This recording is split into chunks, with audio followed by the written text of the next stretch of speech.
Really good to be here. I see Michael Novak, Victor Buonacore, people I've known for more than a decade each.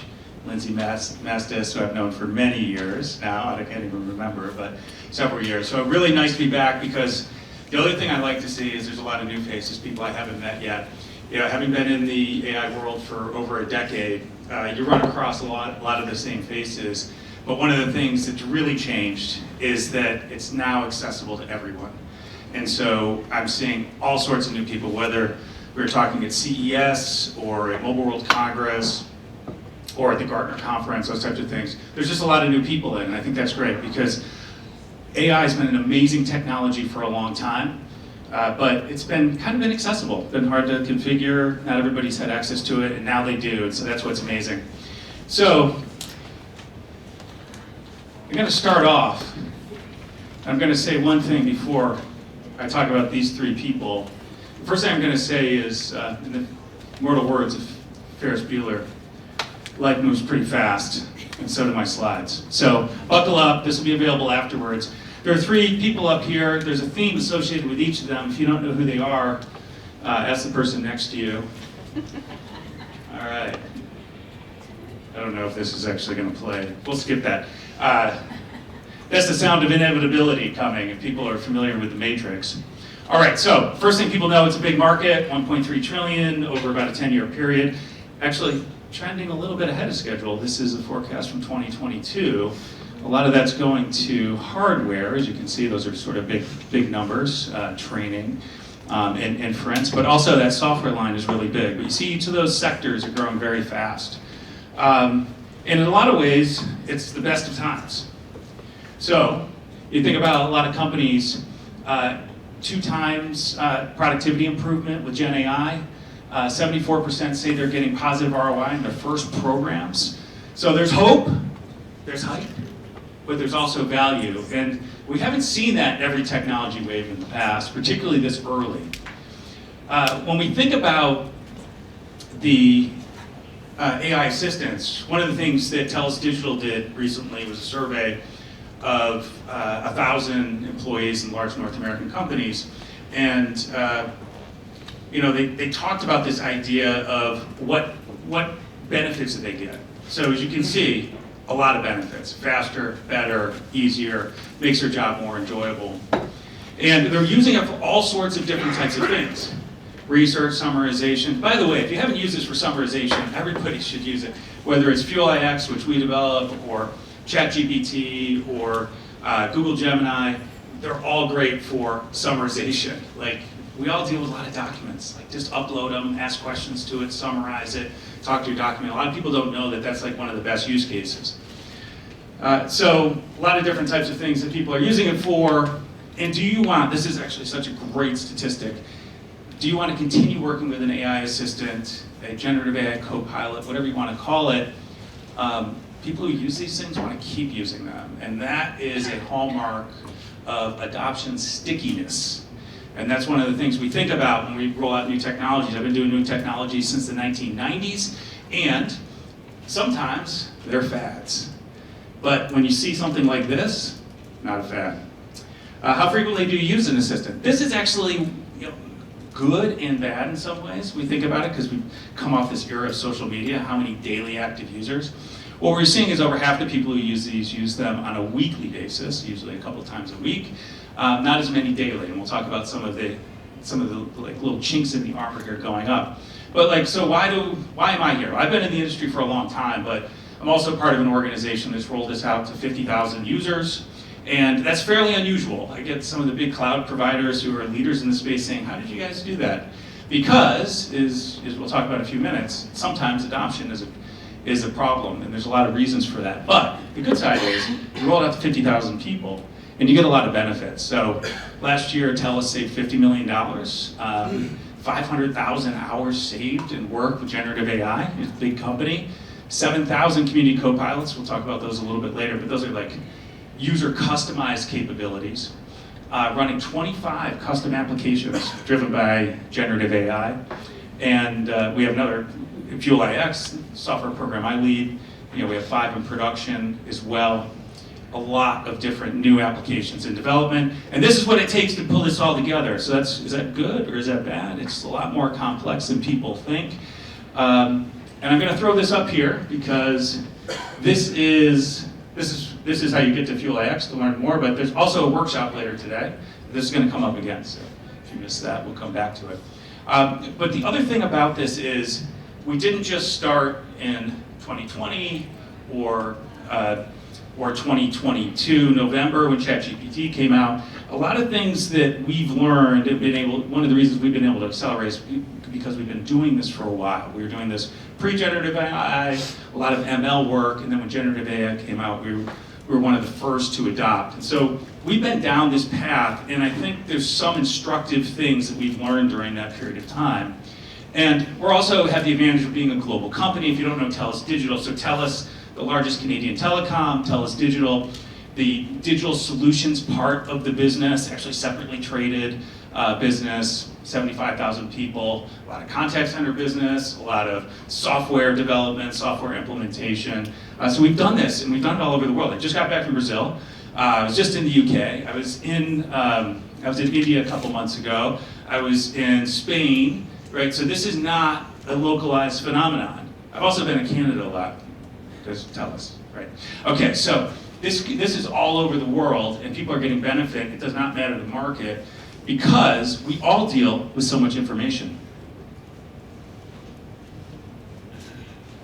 There we go.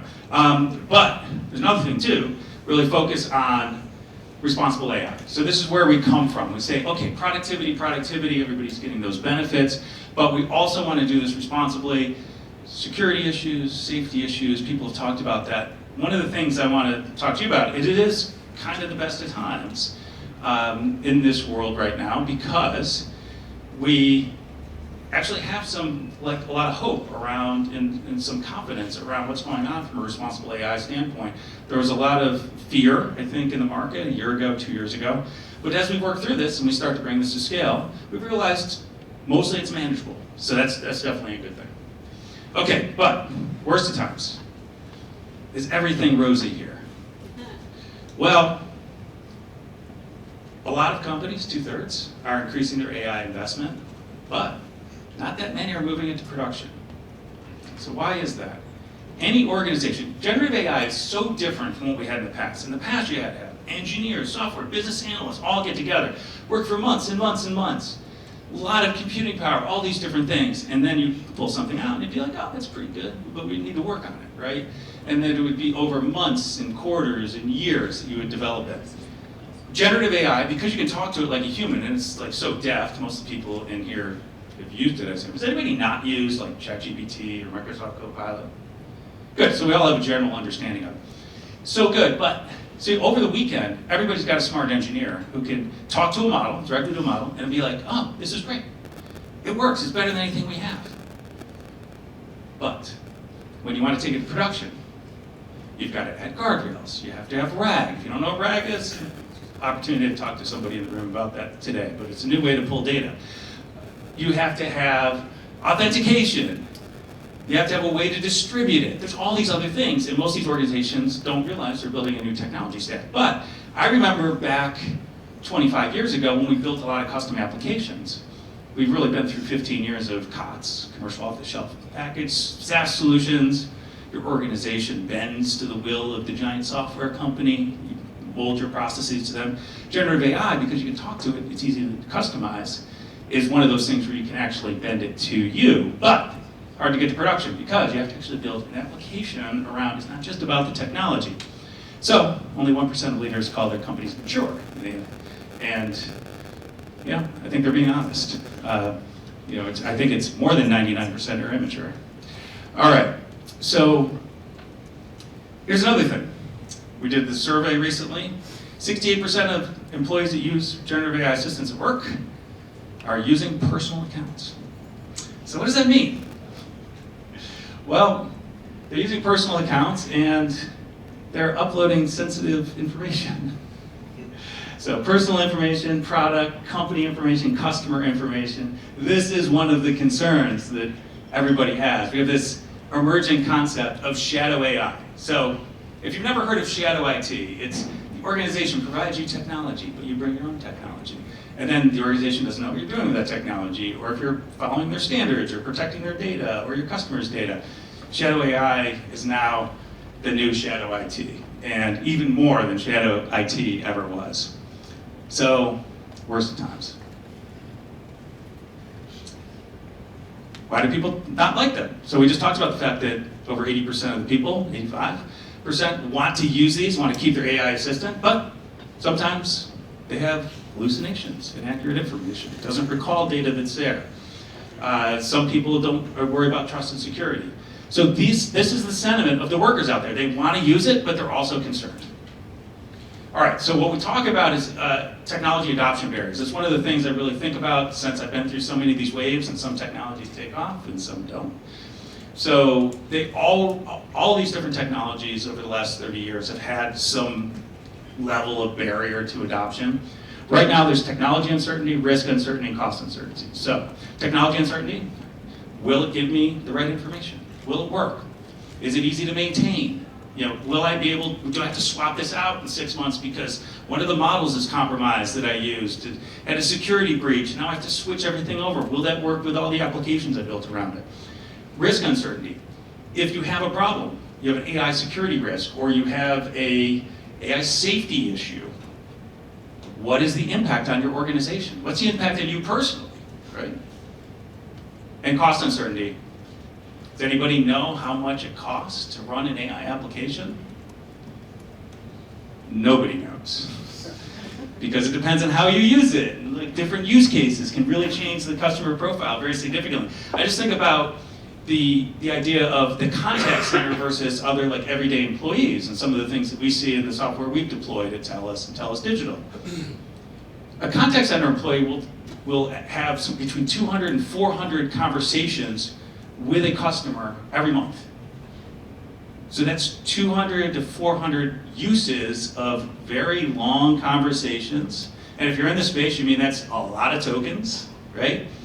In a month. Whereas an everyday employee, you saw might use it a couple times a week, 3 times a week. Even if they use it every day, that's 21 times. It's like 10%, 15% of the total use. And so what use case you deliver, what model you use, the way you design your system, cost uncertainty is very significant. But maybe the most significant change that's not happening is behavior change. So I've had 4 conversations since the beginning of the year with CIOs, CTOs of large global organizations. And I'm saying, wow, you have ChatGPT Enterprise, you have Microsoft Copilot, you've got Google Gemini. These are better technologies than anything you had a year ago, 18 months ago, by a significant margin. They're really helpful. Why aren't you using more of it? I talked to one CTO, very large company, headquartered in Europe, global footprint, 60,000 Microsoft Copilot licenses, and literally hundreds of users. So this is problematic when you go to your CEO and say, and CFO, I need this money to buy all these Copilot licenses, and you're looking at a 1% to 2% adoption rate. So adoption is a big deal, and there are a lot of things that are important to help that. We'll talk about it in a minute. And this is one of the things that we focus on with Fuel iX. And I just want to talk about these in terms of themes in general. Forget about like software in general. Flexibility. Can you switch between models or guardrail systems? Different RAG implementations, because your information retrieval might be different depending on what you want to do. Can you call different types of tools? Can you do the things that Anthropic and OpenAI are doing, like navigate websites, all these different types of things? You need flexibility because asynchronous technology innovation. What is the best large language model right now? Michael Novak. In the last 15 minutes, Perplexity, yesterday, Claude. Exactly. Nobody wants to get caught out with having yesterday's technology that they just invested a lot of money in, and it was like they just implemented it 3 months ago, right? So flexibility is really important. It's not just the models, it's the other technologies as well, because we talk about 3 types of lock-in. There's model lock-in, so the vendor makes the model. You don't want to be too tied to them. There's cloud lock-in because all the clouds are missing like major model players. They're missing at least one of the frontier models plus a lot of the other ones. But they also, when you work in clouds, people who've done this, if there's any software developers in here, they come with all these other technologies and you're sort of stuck with the technologies that work in their cloud. And then you have enterprise platform lock-in. And that's like, you think about like Salesforce, you think about SAP, Workday, all these big software companies, they have a footprint and they just like lock you into that type of thing. All right, so agility. The ability for an organization to move fast. In order to use generative AI really effectively, our lesson learned, push it to the front lines. The people who do the work every day, not the digital innovation team, that they don't really do work. They just evaluate stuff and hand ideas to other people. The people who do the work every day, who have sometimes the mundane jobs, sometimes the exciting jobs, but actually need to get them done. So agility, control, you do have to have a way in order to be able to see what's going on and control that, and then trust. I was at a Gartner conference 2 weeks ago. We were doing a workshop, and 6 tables, 60 people in there, really large companies, and a number of vendors in the space. And what did they all say? Trust. That's the biggest issue we have right now. Can I trust this? It's a probabilistic technology. I haven't been able to test it in the way I used to. Is there security vulnerabilities? All these things. So those are the things that I always recommend people think about. Say these are adoption barriers right now because they're basically things that are very reasonable for any organization, any individual to say, what if, right? To fully embrace it, we need to be able to get past all of these. All right, platform shifts as I wrap this up. So I promised Pete I would talk a little bit about where we're headed. And what I just talked about is where we are, but where we're headed. Okay, so thinking models. Everybody here of DeepSeek? DeepSeek, yes. Quen? Who's heard of Quen? All right, you guys get the gold star. It's Alibaba's thinking model. It's kind of like DeepSeek. GPT 01 and 03 models. So these are the thinking models. So you'll hear test time compute. You hear all these other terminology. All it really means is a model that thinks longer. If you talk to a mathematics professor and give them a very hard problem, will they give you the answer right away? If you give them 20 minutes, will they give you the answer? If you give them 2 hours or 2 days, will they give you the answer? The answer, in many cases, is yes. But they can't just like look at the equation or the concept and say, here's the answer. Google actually did a paper on this last year. Say, oh, we just realized that if we let the models think longer, they do a better job. Then there's some other architectural changes. But the key thing about it is reasoning. And is it reasoning the way humans reason? Not really, but we'll just think about it the way the machines reason. Is sometimes you just need to be reflective, right? And if we think about the solutions today, it's talk to a model or talk to a data source. And it's just like, ask a question, it uses its language model, which is better than all those NLP, NLU solutions that we ever had in the past, which were basically just magic algorithms. This actually goes through and figures out, okay, logically the next token should be this, the next token should be this, the next token should be this. That's when you just talk to a model, but if you look at a reasoning model, it's actually trying to think about not just the words in and the words out, it's trying to consider what your intent is, what resources the model has at its disposal in order to fulfill your request, develop a plan, fulfill that plan, orchestrate all the different components together and give you an answer. So thinking model is very important because of that reasoning step, because they're going to be more likely to match that intent. Has anybody had a bad experience with a website customer support chatbot? Oh, nobody? Okay, good. No, obviously everybody has. It's been terrible. In fact, if you really want to like find the unicorn in the room, find someone who's had a good experience, right? So if we think about the problem there, usually it's intent matching or it's some ability to handle the response in an effective way because these tools are so good and they're so broad-based. That is one of the things you're going to see. Now these are like slow right now and all these other types of things, but they're really effective. And if you haven't like tried deep research from OpenAI, it's one of the new ChatGPT features, or the O1 model, do it. Ask it a complex question, ask it to like write you a report on something. It might go back 15 minutes later and give you a 20-page report on an industry or a technology or I don't know, French literature from the 18th century or something like that. All right. French literature exposition on the 18th century, very important. Agentic AI. Has anybody heard the word agents? Yeah, good. That's about as, like, people hearing the word agents about as common as bad experiences with chatbots. Agents, what are they? Agents, we've been talking about this for a long time, Pete. I think we always wanted these agency. We wanted assistants to have agency. You know what agents are? Really, they are little solutions that talk to other machines that solve problems for you. And so what you need is like those reasoning models to have agents as tools. There's other types of tools which aren't agents, but they're also little AI packages that understand the intent and just say, I got it. I'll fill that request for you, right? So we have this old imperative model of programming. Imperative. Here's what I want you to do. Step 1, step 2, step 3, step 4. We don't do that anymore. Agents, what you do is you ask them a question and say, here's what I'd like to accomplish. It says, got it. I'll figure out how to fix that. So we're going to see a lot more of that because it would automate a lot of processes, make things faster, not make you have to talk to a contact center, not make you have to like log into 4 different systems to accomplish a task. You just ask one little window and say, oh, please do this, and it'll do it for you. Next week, domain-specific models. If people have heard about this, like small language models, are these better? Can you tune them? Right now, I would say that the frontier models are much better. So the Anthropic, OpenAI, MetaLlama, Google Gemini. But there are some specific areas, like if you ever want to translate English into Canadian French, don't use a large language model because it'll give you Parisian French.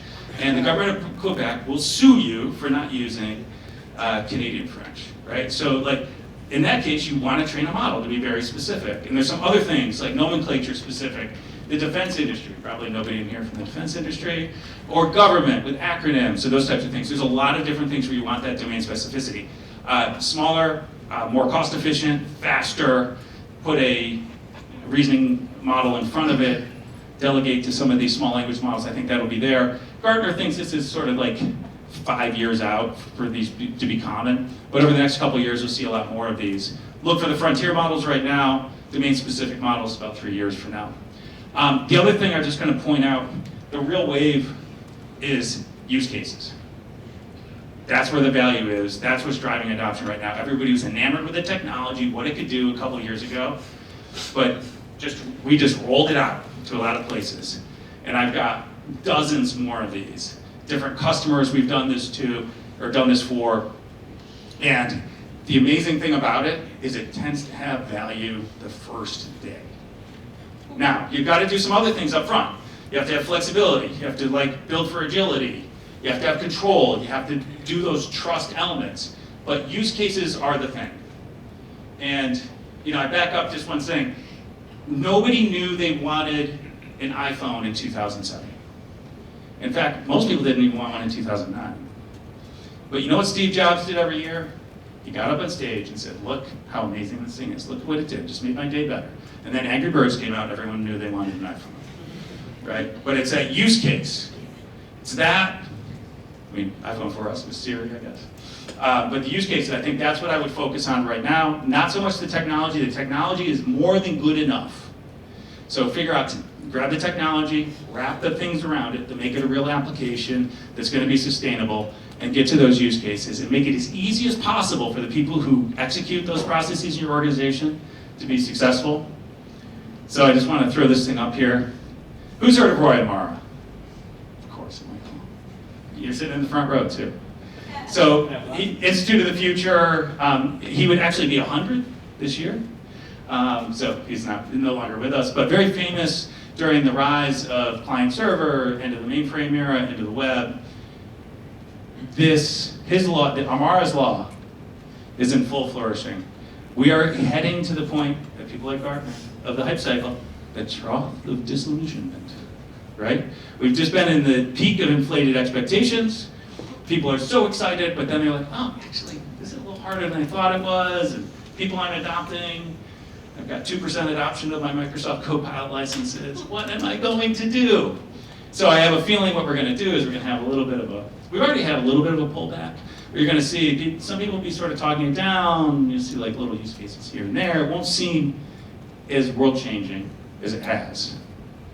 But, just wait. All right, so we have a workshop coming up in a little bit. I'm Brett Kinsella with TELUS Digital. We make Fuel IX. It's for enterprises, not for consumers, but if you're an enterprise, you want to talk to us, definitely do that. And if you want to see it hands-on in that workshop, definitely come to our session a little bit later. Mark and Sho, stand up. They're going to be running that later today. That's not really standing, but they did wave. All right, thank you, everybody. I think we're at time. Do you want to do Q&A, or what do you want to do? We're time. All right, thank you, everybody. Give it up for Brett.